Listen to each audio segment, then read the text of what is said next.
Hey everybody, Pickyo Gamer here, and finally making a video today talking about SSDs, the speeds, the cost, and everything. I saw an article on WFCC Tech. It talked about new type of technology. Heck, I'm still working about off today as I work from home, and I'll link the article below, and it talks about some really incredible possible speeds for the PS5 SSD, up to 17 plus gigabits per second. Of course, I don't really go on about that stuff as much. Simply, it's no different than Microsoft's Velocity architecture. It's great tech. It's awesome. It can get you some great results, but it's only if you really use it.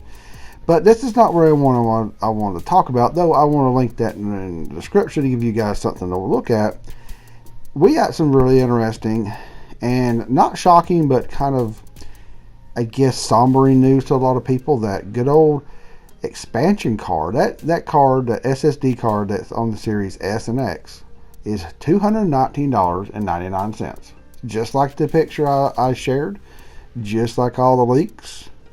And you know, it's to be expected. Now, there's some pluses and minuses to both sides of this SSD thing. First off, we've been using old tech, old hard drives, around 5,400 RPM drives, I think, if I remember right.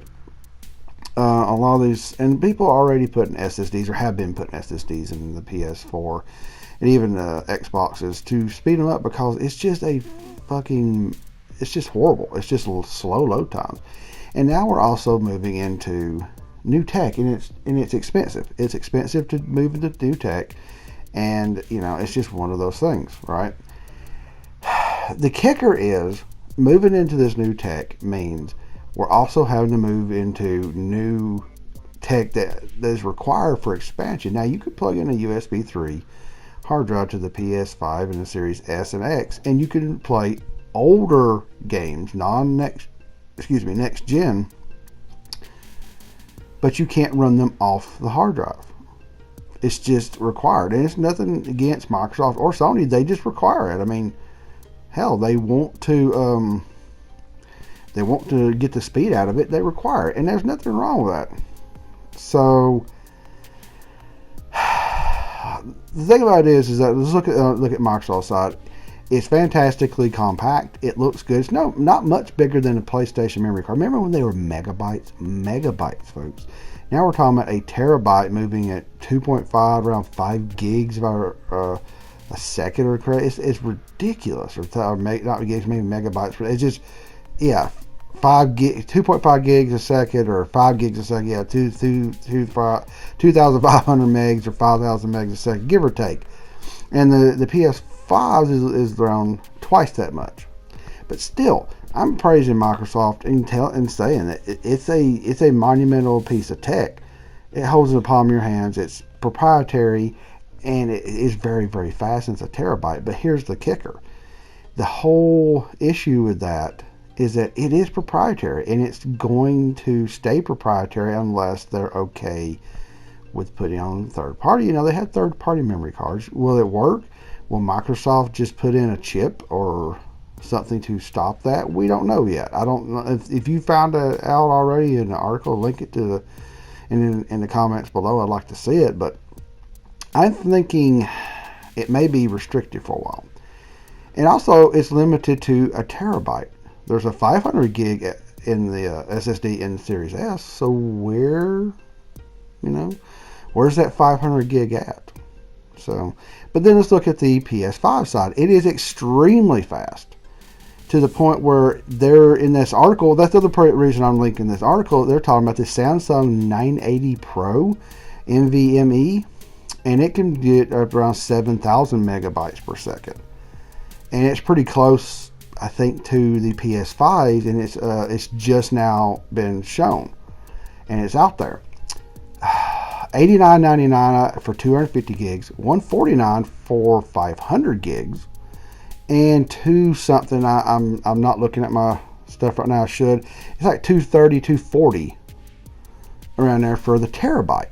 So there's options. So on the PS5 side, you have to get a very, very, very fast SSD. But guess what?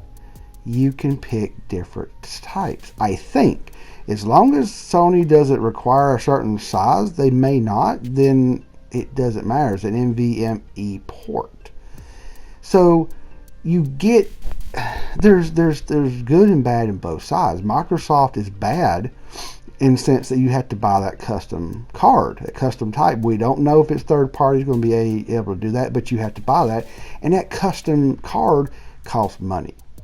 But on the other side, it's a fucking custom card. It's an SSD in your pocket, and it's hot swappable. It's great. And on Sony's side, it's, you get the pluses is you get great speeds that Microsoft doesn't have yet.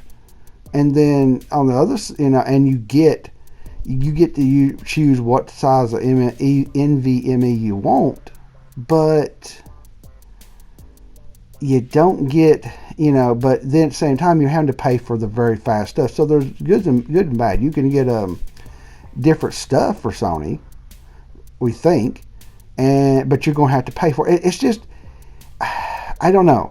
Sony's faster SSDs are going to be higher over time. Microsoft's stuff is going to be higher due to their proprietary type of expansion card, but they're both great. It's just it's becoming crazy. It's becoming really crazy now because of this new tech. So what do you think about this? Let me know in the comments below. I just wanted to talk about the new tech. We saw the prices. We saw all the stuff, and frankly, it's crazy. Thank you for subscribing, and hit that notification bell. Let me know what you think. All right, everybody. PKO Gamer. Out.